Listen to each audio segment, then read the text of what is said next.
دیکھیں دین ایک مقدمے کا نام ہے، پک اینڈ چوز کرنا نہیں ہے. یہیں پہ ہمارا اختلاف ہے بریلویوں کے ساتھ، یہیں پہ ہمارا اختلاف ہے اہل حدیث کے ساتھ، یہیں پہ ہمارا اختلاف ہے غامدی صاحب کے ساتھ، کہ جب ہم ایک مقدمہ بیان کرتے ہیں پھر کہتے ہیں اس طرف چل پڑے. بھئی ایک مقدمے میں بات ہوگی نا. آپ نے مقدمہ کھڑا کیا غامدی صاحب نے کہ جی قرآن پاک جو ہے یہ سپیریئر ہے، تو بھئی قرآن کی روح سے تو سلیمان علیہ السلام وارث ہوئے ہیں حضرت داؤد کے، قرآن کی روح سے حضرت فاطمہ کا حصہ مانگنا بنتا تھا حضرت ابوبکر سے. قرآن کی روح سے، صرف قرآن کو، سنت کو سائڈ پہ کریں، احادیث کو سائڈ پہ کریں. سیدہ فاطمہ کا سوال کرنا بالکل جسٹیفائی تھا. اور اگلا جملہ میں بولنا نہیں چاہتا، یہ کہیں گے توہین صحابی کر دی. اب جب یہاں پہ باری آئی ہے تو غامدی صاحب کبھی اب سنت کی طرف بھاگتے ہیں، کبھی روایتوں کا سہارا لیتے ہیں، اپنا اصول ہی توڑ دیا. السلام علیکم حسن بھائی. وعلیکم السلام.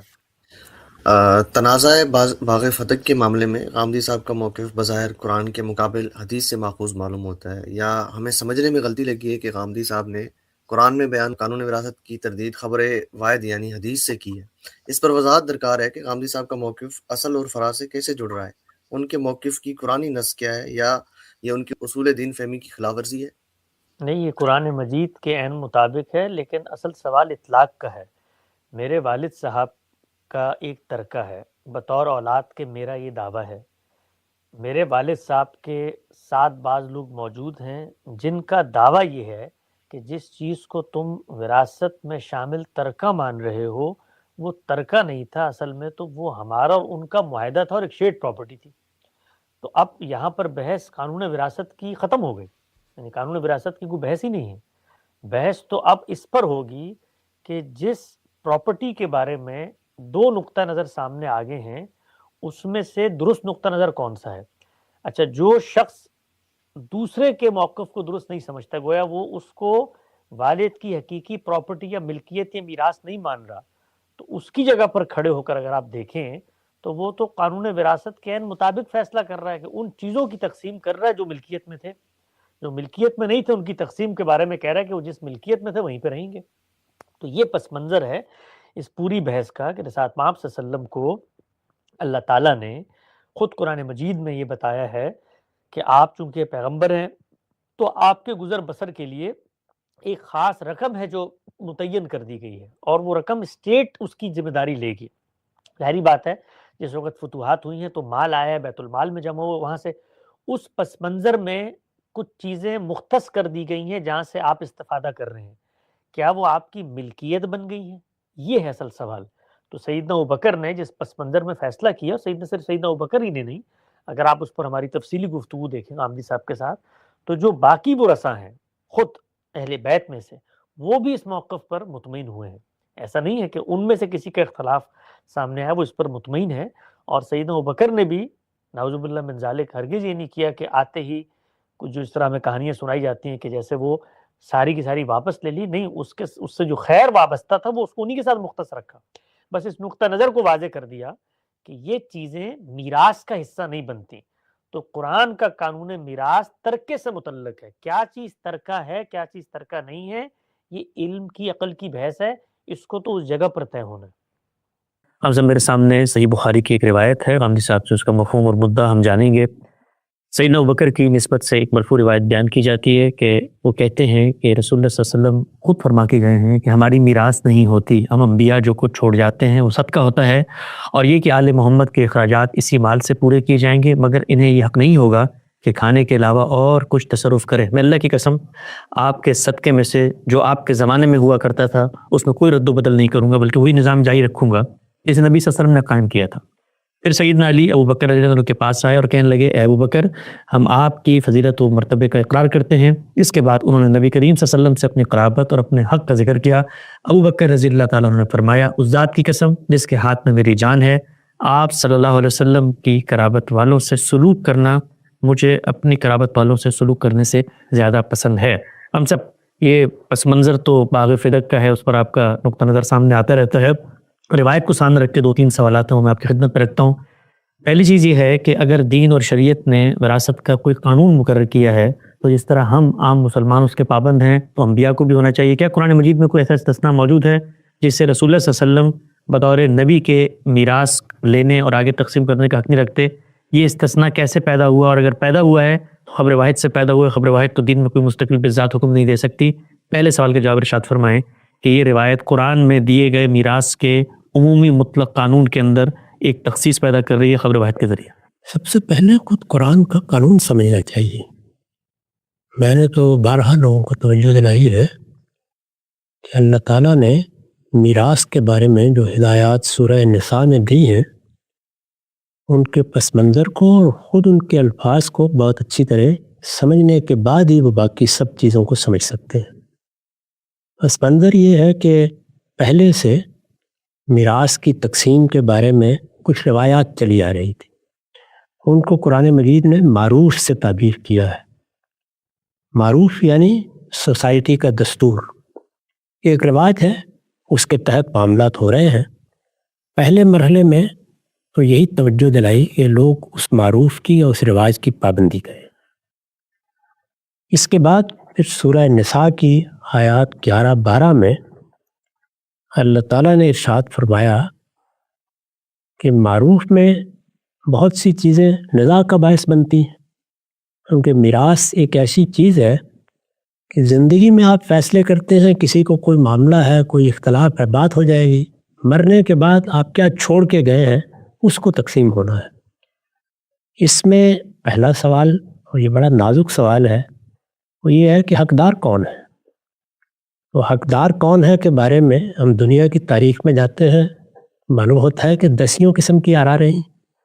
ایک لمبے عرصے تک دنیا کے تمدن میں یہ رائے رہی ہے کہ بڑے بیٹے کو دے دیا جائے، ایک ہی جگہ رہیں گی ساری چیزیں، اور اس طرح جو جائیداد بنی ہے یا جو امپائر وجود پہ آیا ہے اس میں کوئی خلل نہیں ہوگا. ایسی ہی بہت سی روایات دنیا کے دوسرے علاقوں میں، دوسری تہذیبوں میں رہی ہیں. اللہ تعالیٰ نے یہ فرمایا کہ سب سے پہلے تو میرا فیصلہ یہ ہے کہ تمہارے براہ راست اعزا کس کے حقدار ہیں. براہ راست اعزا کون ہے؟ میں جب دنیا سے رخصت ہوتا ہوں تو میرے والدین میرے ساتھ پیچھے سے براہ راست تعلق رکھتے ہیں. میں ان کے یہاں پیدا ہوا. میری اولاد اور میاں اور بیوی کا رشتہ، کیونکہ قانون نے اگرچہ وہ رشتہ بنایا ہے تاہم وہ براہ راست رشتہ ہے. تو ارشاد فرمایا کہ یہ ہے حقدار. اب اگر کسی کی اولاد نہیں ہے تو پھر اس کے ساتھ بہن بھائی اس کی جگہ لے سکتے. ایک فیصلہ اللہ تعالیٰ نے یہ فرما دیا. یہ فیصلہ کرنا آسان نہیں تھا. دنیا کی تاریخ پر ایک نگاہ ڈال کے دیکھ لیں، اس میں بہت کچھ نزاعات رہے ہیں. دوسرا مسئلہ یہ تھا کہ یہ سب براہ راست رشتہ دار ہیں، یعنی بیوی بھی، شوہر بھی، اولاد بھی، والدین بھی. تو ان کے حصے کیسے تقسیم ہوں؟ یعنی کیا اصول ہے؟ کوئی معیار ہونا چاہیے. میں اگر والدین کے بارے میں فیصلہ کروں کہ انہیں زیادہ دوں گا تو اولاد کے ماتھے پہ شکن آ سکتی ہے. اولاد کے معاملے میں کہوں تو والدین یہ خیال کر سکتے ہیں. تو اللہ تعالیٰ نے فرمایا کہ تم یہ فیصلہ نہیں کر سکتے. یعنی ان میں سے کون اقرب و نفن ہے، یہ اسی سورہ میں انہی آیات پہ اس کی وضاحت کی ہے کہ یہ فیصلہ کرنا کہ تمہارے ساتھ کس کا منفعت کا زیادہ تعلق ہے. اس میں دیکھیے ایک ہی لفظ میں بہت سے سوالوں کا جواب دے دیا. یعنی میراث کی تقسیم میں حقدار کیسے بنتا ہے؟ منفعت کے تعلق کی بنیاد پر رشتہ داروں سے ایک بالطبع منفعت حاصل ہوتی ہے. تو یہ بتا دیا کہ اس کی وجہ یہ ہے، اس لیے تمہاری میراث میں ان کو وارث بنایا جا رہا ہے. دوسری بات یہ بتائی کہ اس میں منفعت ہی کا قرب و بعد فیصلہ کرے گا کہ کس کا حصہ کم اور کس کا زیادہ ہونا چاہیے. ٹھیک، تو تم فیصلہ نہیں کر سکتے. لا تدرون، یہ فیصلہ پھر میں نے خود فرما دیا. تو اس کو اپنی وصیت اللہ تعالیٰ نے کہا تاکہ مسلمانوں کے گھرانوں میں اب کوئی نزاع نہ ہو. اللہ نے مقرر کر دیا یہ والدین کا حق ہے، یہ اولاد کا حق ہے. اولاد نہ ہو تو یہ بہن بھائیوں کا حق ہے، یہ بیوی کا حق ہے، یہ میاں کا حق ہے. لیکن جب یہ قانون بیان کیا تو یہ بتایا کہ اس سے پہلے تم کو حق حاصل ہے کہ تم کوئی وصیت کرنا چاہتے ہو تو کر لو. اس پر کوئی قدغن نہیں لگائی، کوئی پابندی نہیں لگائی. جو قدغن فہوائے کلام سے لگ رہی ہے وہ ایک ہی ہے، اور وہ یہ ہے کہ جن کے حصے اللہ نے مقرر کر دیے ہیں رشتہ داری کی بنیاد پر ان کے حصوں میں اب تصرف کا حق میرے یا آپ کے پاس نہیں رہا. تو ان کا معاملہ تو اللہ تعالیٰ کی طرف سے طے ہو گیا. اس کو اللہ تعالیٰ نے اسی لیے فرمایا کہ میری وصیت ہے. تو اللہ کی وصیت کے مقابل میں تو کوئی وصیت پیش نہیں کی جا سکتی. لیکن ان کے علاوہ اور رشتہ داری کے تعلق کو چھوڑ کر خود ان کی کسی ضرورت، کسی منفعت کے پہلو سے اگر کوئی وصیت کرنی ہو تو ہر جگہ یہ فرمایا کہ تمہاری وصیت کے بعد، اور اس وصیت کو نکرہ استعمال کیا، جو وصیت تم چاہو کر لو، جتنی چاہے کر لو، کوئی پابندی نہیں لگائی اس کے اوپر سوائے اس ایک پابندی کے۔ یہ قانون ہے، اس میں مجھے بھی حق ہے، آپ کو بھی حق ہے کہ ہم اپنی میراث کے بارے میں یہ وصیت کر دیں کہ یہ ساری کاری اللہ کی راہ میں، یعنی اس میں کیا چیز ہے جو قانون کے خلاف ہے؟ اللہ کی راہ میں دینے پر تو کوئی پابندی نہیں ہے۔ پابندی یہ ہے کہ جو وارث ہیں ان کے معاملے میں اپنی طرف سے کوئی اقدام کیا جائے، یعنی میں وصیت کروں گا، میں نے ساری اللہ کی راہ میں وصیت کر دی، میں نے 1/3 کر دی، میں نے 2/3 کر دی، جو بچے گا اس میں وارثوں کے حصے ہوں گے۔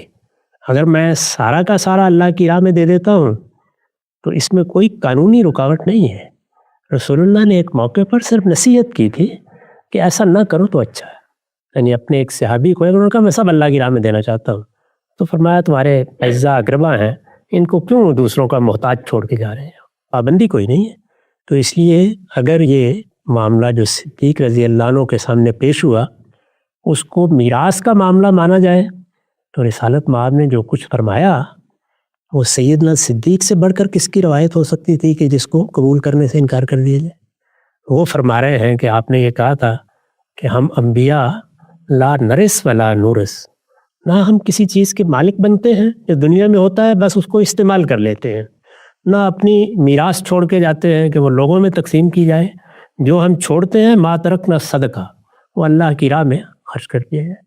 اگر اس زاویے سے انہوں نے دیکھا یہ بھی بالکل ٹھیک ہے، اور اگر دوسرے زاویے سے دیکھیے جو قرآن نے بیان کیا ہے کہ یہ در حقیقت یعنی فدق اور اس طرح کے باغات وغیرہ یہ کوئی ذاتی ملکیت تھے ہی نہیں، یہ تو اللہ تعالیٰ نے قومی املاک کی حیثیت سے محفوظ رکھ لیے تھے، اور یہ فرمایا تھا، بلکہ اسی میں یہ اصول بیان کیا ہے، یہ بھی بتایا ہے کہ کیوں قومی املاک رہنی چاہیے، سورہ حشر میں ہے تو اس میں پوری بات بیان کی ہے کہ قومی املاک جیسے زمین ہے، جس طرح زمین کے خزانے ہیں، تو یہ فرمایا ہے کہ یہ قومی املاک ہی کی حیثیت سے رہنے چاہیے، کیونکہ اگر تم ان کو نجی ملکیت میں دے دو گے تو لکیلا دولتم بین الاغنیاء منکم، ایسا ہوگا پھر کہ یہ تمہارے اغنیاء ہی میں گردش کرتے رہیں گے، یعنی نجی ملکیت میں دے دو گے تو تھوڑا عرصہ نہیں گزرے گا کہ چند ہاتھوں میں چلے جائیں گے اور انہی کے ہاتھوں میں جائیں گے جن کے لیے اللہ تعالیٰ نے غنی ہونے کے مواقع پیدا کر دیے ہوتے ہیں، کیونکہ دنیا میں اس کے کچھ قوانین اور اصول چل رہے ہیں، تو ان کو قومی املاک رکھا جائے۔ یہ قومی املاک کی حیثیت سے رسالت پاک صلی اللہ علیہ وسلم کے پاس تھے، اور اس میں خود اللہ تعالیٰ نے بتا دیا تھا کہ آپ اس میں اپنے اخراجات بھی پورے کریں، اپنے اعزا اقربا کے اخراجات بھی پورے کریں۔ تو اس کے بارے میں اگر یہ تاثر پیدا ہو گیا کہ یہ کوئی ذاتی ملکیت ہے یہ بھی ہو سکتا ہے، تو اگر سیدنا صدیق نے قرآن کی اس آیت کو سامنے رکھ کر ان کو قومی املاک کی حیثیت دی اور ان کے بارے میں وہی فیصلہ کیا جو حضور نے اپنے لیے کیا تھا، صورت میں بھی ٹھیک ہے۔ تو آپ قرآن کے زاویے سے دیکھیے اور ان کو قومی املاک کی حیثیت سے سامنے رکھ کر رائے قائم کیجیے، تب بھی سیدنا صدیق ہی کی رائے درست معلوم ہوتی ہے۔ اور اگر میراث کے معاملے میں جو کچھ انہوں نے فرمایا ہے اس کو سامنے رکھیں تب بھی قرآن کی روشنی میں بالکل ٹھیک ہے۔ تو میرے نزدیک اگر آدمی جذبات یا تعصبات میں مبتلا نہ ہو تو استدلال کی بنیاد پر تو سیدنا صدیق کی رائے پر کوئی ادنیٰ اعتراض نہیں کیا جا سکتا۔ تو بالکل واضح ہوا۔ ہم سب کچھ ضمنی توضیحی سوالات ہیں اسی سے متعلق، وہ بھی لکھتا ہوں آپ کی خدمت میں۔ سب سے پہلی چیز جو اولاد ہے، ظاہری بات ہے اس قضیے کے اندر تو اولاد فریق کی حیثیت سے کھڑی ہوئی ہے، سیدہ فاطمہ ایک چیز کا مطالبہ کر رہی ہیں۔ پہلا سوال یہ ہے کہ جو رسالت مآب صلی اللہ علیہ وسلم نے وصیت کی تھی اس وصیت سے خود اولاد کیسے ناواقف ہے، اور باہر سے ایک شخص جو ہے وہ کہہ رہا ہے کہ جی یہ ہمیں رسول اللہ کی وصیت ہے۔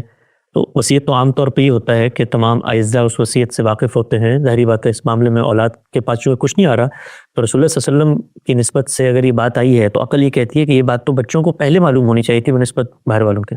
یہ رسالت مآب صلی اللہ علیہ وسلم نے یہ بات کسی موقع پر مسجد میں، کسی خطبے میں، کسی موقع پر فرمائی ہوگی، وہ بسا اوقات ذہن میں نہیں رہتی۔ اس کی ایک بڑی نمایاں مثال سقیفہ بنی ساعدہ میں سامنے آئی۔ رسالت مآب نے یہ فیصلہ کر دیا تھا کہ دو جماعتیں ہیں، ایک انصار کی ہے ایک قریش کی ہے، میرے بعد اقتدار قریش کو منتقل ہو جائے گا، لیکن انصار اس کو بھول بیٹھے ہیں۔ وہاں پر باقاعدہ مجلس منعقد ہوئی تقریریں ہونا شروع ہو گئیں.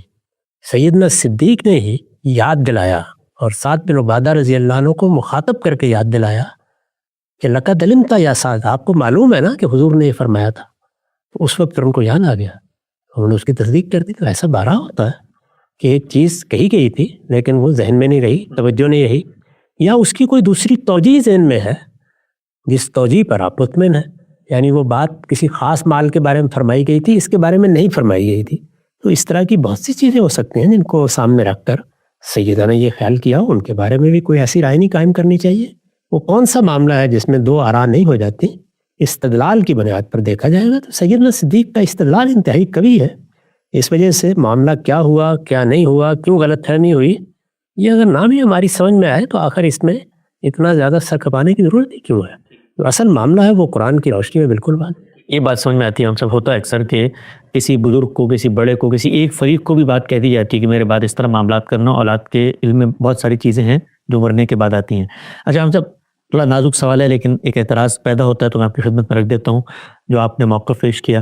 ساتھ آپ صلی اللہ علیہ وسلم کے پاس جب صحابہ میں سے کوئی ایک صحابی آتا ہے اور وہ پوچھتے ہیں وصیت کے بارے میں، جو حق آپ نے بتایا میراث کے قانون میں قرآن مجید میں دے دیا گیا ہے، آپ جب ان کو وصیت کرتے ہیں تو رسالت آپ صلی اللہ علیہ وسلم وصیت یہ کرتے ہیں کہ سارا مال مت کرو. مجھے اولاد کا بھی ظاہری بات حق ہے، ایک تہائی زیادہ سے زیادہ آپ نے کہہ دیا، یاد دے دی، تلقین کر دی. سوال یہ پیدا ہوتا ہے کہ جو تلقین دوسروں کو کی گئی ہے اس کو بطریقہ اولا خود پیغمبر کو عمل درآمد کرنا چاہیے. ظاہری بات ہے اس کی بھی اولاد ہے، اس کا بھی حق ہے، اور اس سچویشن میں اولاد وہ حق منوانے کے لیے سامنے بھی آ گئی ہے، گویا تقاضا فطری طور پر موجود تھا، پیدا ہوا، ضرورت سامنے آ گئی. تو جو نصیحت دوسروں کو کی گئی پیغمبر کی جانب سے، آپ کے موقف کو اگر تسلیم کر لیں تو سوال پیدا ہوتا ہے کہ خود پیغمبر نے اس کا عمل کیوں نہیں کیا. سیدنا صدیق نے اس کی وضاحت کر دی ہے، اور وہ یہ کہ جس طریقے سے رسول اللہ ان کی کفالت کرتے تھے، ان کا حصہ دیتے تھے، وہ فرماتے ہیں میں ایسے ہی دیتا رہوں گا. یہ قومی املاک ہے، رہیں گی، اس لیے محرومی کا تو وہ فیصلہ نہیں. رسول اللہ کو پتہ تھا مال فیض تو چل ہی رہا ہے، اسی لیے یہ تو ان کو معلوم تھا، رسول اللہ کو بھی معلوم تھا. سیدنا صدیق نے اس کی وضاحت کر دی کہ رسول اللہ جس طرح تمہاری کفالت کرتے تھے، جس طرح تمہیں اس میں سے کوئی مال دیتے تھے، جس کو بھی دیتے تھے، کہیں ظاہر ہے کہ آپ کی ازواج مطہرات بھی تھیں، کوئی میراث ہوتی تو اس میں ان کا حصہ بھی تھا. اسی طریقے سے آپ کے چچا تھے، کیونکہ بیٹی ہی ہے تو بیٹی کو تو اگر میراث بھی تقسیم کی جائے گی تو قانون کے مطابق آدھا ہی ملنا ہے نا، باقی آدھا تو باقی اجزاء کی طرف جانا ہے. تو انہوں نے اس موقع پر اس طرح آپ نے روایت پڑھی ہے، پوری وضاحت کر دی ہے کہ وہ حصے ایسے ہی ملتے رہیں گے، اور یہی ہوا. یعنی پوری کفالت ہوتی رہی، اسی طرح سے ملتے رہے، اور اس کے بعد بندوبست بھی ایک موقع کو پر ان لوگوں کے سپورٹ کر دیا گیا تھا کہ آپ خود دیکھ لیا کریں ان معاملات کو. وہ اس پر اصرار کر رہے ہیں کہ یہ کسی کی ذاتی ملکیت نہیں ہے، یہ قومی املاک ہے. ان میں جس کے لیے رسول اللہ نے جو طریقہ طے کیا ہے میں اس کو ویسے ہی جاری رکھوں گا، لیکن یہ رہیں گی قومی املاک، یہ کسی کے ملکیت میں نہیں دی جا سکتی. یہ پوری بات انہوں نے بیان کر دی، مطلب بالکل واضح ہو گیا. اچھا ہم سب یہ جو غلط فہمی عام طور پہ پیدا کی جاتی ہے، ظاہری بات ہے اس کے پس منظر میں سیدنا ابوبکر کے بارے میں کچھ اور تصورات موجود ہیں. یہ جو بڑے کبار صحابہ ہیں اور پورا کا پورا ہمارے ہاں جو مسئلہ امامت پیدا ہوا ہے اس میں سیدنا علی کے ساتھ صحابہ اکرام کے جو مد مقابل چیزیں کشمکش دکھائی جاتی ہے، اس پس منظر میں سچویشن کو سمجھیں تو بڑی قصہ کہانیاں لوگوں نے بنا لی کہ محرومی کی داستانیں اور پھر ظلم اور پھر جنازے میں شرکت، عدم شرکت، وہ تو وائزین کے قصے ہیں، بات سمجھ میں آتی ہے. لیکن یہ ایک چیز جو تھوڑا سا تردد پیدا کرتی ہے وہ یہ کہ پیغمبر کے گھر والے ہیں، اور پیغمبر کے گھر والے اگر کوئی مطالبہ لے کر آ جاتے ہیں اور ان کی غیر معمولی قربانیاں بھی ہیں، تو قومی املاک کے اندر تو بہت کچھ موجود ہے اور باقی صحابہ کو بھی دیا جاتا ہے. ظاہری بات ہے فتوحات ہوئی ہیں، جو حصے ملتے تھے، کچھ تقسیم بھی ہوتے تھے. تو جس طرح کی ڈیلنگ کا طریقہ کار سامنے آتا ہے اس میں یہ کہ بالکل قانونی طرح کی ڈیلنگ ہوئی ہے کہ بھئی جو وہ چھوڑ کے گئے تھے اسی طریقے سے لے گا، ملکیت نہیں ملے گی. یعنی کوئی احسان کا معاملہ پیغمبر کے گھر والوں کے ساتھ غیر معمولی محبت، وہ کہتے ہیں کہ میں اپنے اشاروں سے زیادہ کروں گا لیکن دوں گا صرف وہی جو طے کر کے گئے ہوئے. یعنی اتنی اراضی، اتنی فتوحات، اتنی ملکیتیں قومی خزانے میں موجود تھیں تو کچھ اور دینے میں کیا حرج تھا؟ دینے دلانے کا کیا سوال ہے؟ یہ باغ فلک کے بارے میں بحث ہو رہی ہے، کیا وہاں کوئی اس طرح کا معاملہ تیرے بحث تھا؟ وظائف جس طرح سے باقی لوگوں کو ملتے تھے اسی طریقے سے رسول اللہ کے خاندان کو ملتے تھے. یعنی وظائف تو بہت بڑی مقدار میں دیے جاتے رہے ہیں، یہ زیر بحث نہیں. تو الگ سے چل رہے تھے، وہ تو الگ سے چل رہے تھے. یعنی یہ نہیں ہے کہ کوئی اور مطالبہ تھا جس کو انہوں نے پورا کرنے سے انکار کر دیا ہے، یا وظائف نہیں مل رہے تھے. اس میں نہ صرف یہ کہ وظائف ملتے تھے، ان کی آپ تفصیلات پڑھیں تو معلوم ہوتا ہے کہ سب سے زیادہ وہ خاندان رسالت ہی کو دیے جاتے تھے. اچھا، اسی طرح اکابر صحابہ، اسی طرح بدری صحابہ، سب کے لیے ان کی خدمات کے لحاظ سے وظائف مقرر کیے جاتے تھے. اللہ تعالیٰ نے بہت کچھ دے دیا تھا، یعنی ایک عظیم سلطنت وجود میں آ گئی، اس میں سواد عراق کی زمینیں تھیں، وہ تو جو آمدنی کی سنبھالی نہیں جاتی تھی کچھ دیر کے بعد، تو بہت خطیر رقمیں وظائف میں دی جاتی رہیں۔ بنو امیہ بھی دیتا ہے اسی طریقے سے۔ تو زیر بحث یہ نہیں تھا، زیر بحث ایک خاص اراضی تھی، خاص باغات تھے جن کو حضور نے اپنے خاندان کی ضرورتوں کے لیے خاص کیا ہوا تھا۔ میں کہا ایسے ہی خاص رہیں گے، میں ان میں کوئی تصرف نہیں کروں گا اپنی طرف سے، لیکن یہ قومی املاک ہے اور یہ اسی حیثیت پہ رہیں گی، یعنی گویا حکومت کے پاس رہیں گی اور وہ لوگوں کے حقوق ادا کرتی رہے گی۔ یہ بہت سادہ بات ہے۔ میں یہاں ایک چیز کی طرف توجہ دلاؤں، وہ یہ ہے کہ چیزوں کو دیکھنے کے دو زاویے ہیں، یہ اس وقت بھی تھے، یہ آج بھی ہیں، یہ قیامت تک رہیں گے۔ آپ حسن ظن کی جگہ کھڑے ہو کر دیکھیں، جب آپ حسن ظن کی جگہ کھڑے ہو کے دیکھتے ہیں تو آپ کو شدید اختلاف بھی ہو جائے تو آپ یہ کہتے ہیں کہ ان کی بدلائل یہ رائے ہوگی، مجھے ان کی رائے سے اختلاف ہے۔ مثال کے طور پر مجھے اگر پورا اطمینان ہو جاتا ہے اس بات پر کہ سیدہ کا استدلال زیادہ صحیح ہے، تب بھی میں یہی خیال کرتا کہ سیدنا صدیق کے خیال میں صورتحال یہ تھی، انہوں نے جو رائے قائم کی وہ اپنے استدلال کے لحاظ سے قائم کی، وہ استدلال غلط بھی ہو سکتا ہے، صحیح بھی ہو سکتا ہے، لیکن میں ان کے بارے میں کوئی بدگنی نہیں کروں گا۔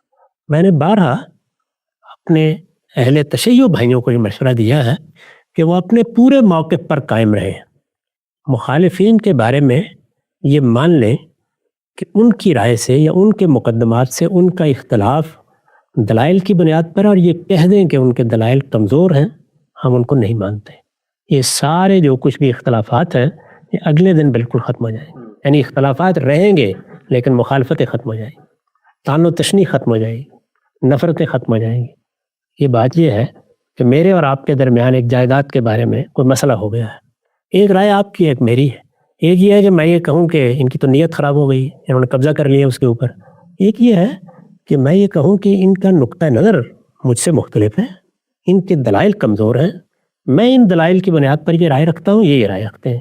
مذہب میں بھی اگر یہی رویہ اختیار کر لیا جائے، عقائد میں بھی یہی رویہ اختیار کر لیا جائے، تفسیر میں بھی یہی رویہ اختیار کر لیا جائے، تو پھر مسلمانوں کے اندر 1000 مدرسہ فکر ہو کوئی خرابی نہیں ہوتی، پھر وہ مدارس فکر ہی رہتے ہیں۔ لیکن جب اس سے آگے بڑھ کر ہم نیت پر حملہ آور ہوتے، محرکات طے کرتے، اس کے پس منظر میں اترنے کی کوشش کرتے، لوگوں کو دشمن بنا کے غور کرتے ہیں، تو پھر ظاہر بات ہے کہ ایک دوسرے کے لیے دشنام ہوتی ہے۔ پھر وہی آدمی جو اپنی طرف سے پوری صداقت کے ساتھ ایک معاملہ کر رہا ہوتا ہے، اس کے لیے غاصب سے کم لفظ ہمارے پاس نہیں ہوتا۔ تو اس میں کوئی حرج نہیں ہے کہ آپ اپنا استدلال قائم رکھیں، اگر آپ کے نزدیک ایک عقیدہ ہے، ایک نقطہ نظر ہے، وہ آپ اس کو درست سمجھ کے اختیار کیے رہیں، دوسرے کا یہ حق مان لیں کہ وہ نیک نیتی کے ساتھ آپ سے اختلاف کر رہا ہے۔ یہ دنیا میں جینے کا سلیقہ ہے، اختیار کر لیجئے، مسائل ختم ہو جائیں گے، آراء رہیں گی، اختلافات بھی رہیں گے، لیکن اختلافات کبھی انسانوں کے درمیان نفرت کی دیواریں نہیں بنائیں گے۔ بالکل واضح ہو گیا۔ باغ فدق کے حوالے سے جو روایت ہمارے یہاں بخاری میں آتی ہے انبیاء کی وراثت کے باب میں، اس کو ہم نے غامدی صاحب سے جانا۔ اس موضوع پر ایک بہت تفصیلی آرٹیکل مولانا سید ابو العلا صاحب مودودی کا موجود ہے، اس کی آڈیو میں انشاءاللہ لنک ہم یہاں دے دیں گے ہمارے سینٹر کے، اس پہ بھی ہے پورا جو ذخیرہ تاریخ ہے، خود اس کے بعد سیدنا عمر نے اس معاملے کو کیسے دیکھا، کیسے حوالہ جات دیے، اور ریاست کا کیا معاملہ رہا آل رسول کے ساتھ، وہ سب کچھ وہاں پر انہوں نے جمع کر دیا۔ وقت ہمارا ختم ہوتا ہے، دوبارہ حاضر خدمت ہوں، جب تک آپ کا بہت شکریہ۔ سر میرا سوال یہ ہے کہ آپ نے بڑی ڈیٹیل سے ایکسپلین کیا ہے کہ رسول اللہ کے وصال کے بعد حضرت ابوبکر خلیفہ بنائے گئے، اور باغ فدق کا واقعہ بھی بڑا ڈیٹیل سے ایکسپلین کیا ہے، اس میں حضرت علی کا کردار کیا تھا وہ بھی ایکسپلین کیا ہے۔ سر ایک چیز ہے جو شاید موضوع بحث نہیں آئی، وہ حضرت فاطمہ کا جو کردار ہے۔ ہم تو یہ سنتے ہیں کہ حضرت فاطمہ جو ہیں اپنے وصال تک بھی حضرت ابوبکر صدیق سے ناراض نہیں، اور ایون کہ جب اس دنیا سے وصال ہوا ان کا تو رات کے وقت ان کا جنازہ پڑھا گیا، اب تک بھی ایون کہ ہمیں یہ نہیں پتہ چلتا کہ ان کی قبر مبارک کہاں پہ ہے، وہ کہتے ہیں نشان نہیں ملتا۔ تو اس بارے میں سر آپ بتا دیجیے گا، جزاک اللہ۔ میرے بھائی، کسی چیز کے بارے میں اختلاف ہو جانا یہ انسان کا خاصہ ہے، وہ ابو بکر صدیق ہوں، وہ عمر ہوں، وہ کوئی بڑے سے بڑی شخصیت ہو، بلکہ یہ تو انسان ہے ہماری طرح۔ ان انسانوں میں سے جن کو پیغمبر بنایا جاتا ہے وہ اللہ کا انتخاب ہوتے ہیں، ان سے بھی بعض اوقات اختلاف ہو جاتا ہے۔ چنانچہ رسالت مآب صلی اللہ علیہ وسلم سے بھی صحابہ کو بعض موقعوں پر اختلاف ہوا۔ اس طرح کا اختلاف یہ ہو سکتا ہے کہ وقتی طور پر کچھ ناراضی بھی پیدا کر دے۔ اس میں جو کچھ ہمارے سامنے ظاہر ہوگا بس ہم اسی پر تبصرہ کریں گے۔ ہمیں نہیں معلوم کہ ناراضی فی الواقع کس درجے کی تھی، ہم نہیں جانتے کہ وہ باقی رہی یا دور ہو گئی۔ اس میں اگر آپ تمام روایات کا مطالعہ کریں تو محض قیاسات ہیں۔ ہمیں خود اپنی زندگی میں یہ تجربہ پیش آتا ہے کہ کسی کے ساتھ کوئی بات ہوئی کسی مجلس میں، اس میں تلخی ہو گئی، اب دیکھنے والے تو یہی کہیں گے کہ یہ دونوں ناراض ہیں، ممکن ہے اگلے ہی دن وہ ناراضی دور ہو گئی ہو۔ تو اس لیے اس طرح کی چیزوں کے درپے ہونا ہی نہیں چاہیے۔ اگر کوئی ایسی چیز ہے جس کا فیصلہ ہونا باقی رہ گیا ہے تو دونوں اللہ احکم الحاکمین کی عدالت میں پیش ہو جائیں گے، وہاں فیصلہ ہو جائے گا۔ جس مسئلے کے بارے میں اختلاف ہوا ہے اس میں اختلاف ہو سکتا تھا، ممکن تھا، وہ ایک خالص علمی مسئلہ ہے، اور علمی مسائل میں اختلاف کو ختم کیا نہیں جا سکتا۔ ایک شخص ایک زاویے سے چیز کو دیکھ رہا ہوتا ہے، دوسرا دوسرے زاویے سے دیکھ رہا ہوتا ہے۔ قرآن مجید میں سورہ حشر کی آیت ہے جس کے اطلاق اور مصداق میں اختلاف ہوا ہے، دونوں میں ہوا ہے۔ اس میں سیدنا صدیق نے اپنی دلیل پیش کی ہے، اور وہ دلیل ہم پرکھ سکتے ہیں۔ یعنی علمی اختلافات میں یہ خوبی ہوتی ہے کہ ان کی تحقیق کی جا سکتی ہے۔ وہ اختلافات جو تدبیر کے ہیں یا کسی خاص وقتی صورتحال کے ہیں، ان میں تو ہم نہیں کہہ سکتے کہ اصل میں بات کیا تھی، کس پس منظر میں تھی۔ اس اختلاف کے لیے قرآن مجید کی آیت موجود ہے، اس میں آپ غور کر کے دیکھ لیں۔ میں نے اس کی وضاحت اپنی کتابوں میں کی ہے، قرآن مجید کی تفسیر میں بھی کی ہے، اور دوسری جگہوں پر بھی کی ہے۔ بالکل واضح ہے کہ سیدنا صدیق کی رائے بالکل درست تھی، اور انہوں نے قرآن مجید کا مدعا بھی بالکل درست سمجھا اور اس کے مطابق فیصلہ بھی بالکل صحیح کیا، یہ ہم کہہ سکتے ہیں۔ اب رہ گئی یہ بات کہ سیدہ اس فیصلے پر مطمئن ہوئیں، نہیں ہوئیں، ناراض رہیں، تو اس کے بارے میں کیا آرائی سے اجتناب کرنا چاہیے۔ ہمارے لیے دونوں غیر معمولی حیثیت رکھتے ہیں، سیدنا صدیق بھی اور سیدہ بھی، دونوں کے لیے عزت کے جذبات اپنے اندر رکھیے۔ ایک علمی مسئلے کا اختلاف ہے، وہ استاد اور شاگرد میں بھی ہو جاتا ہے۔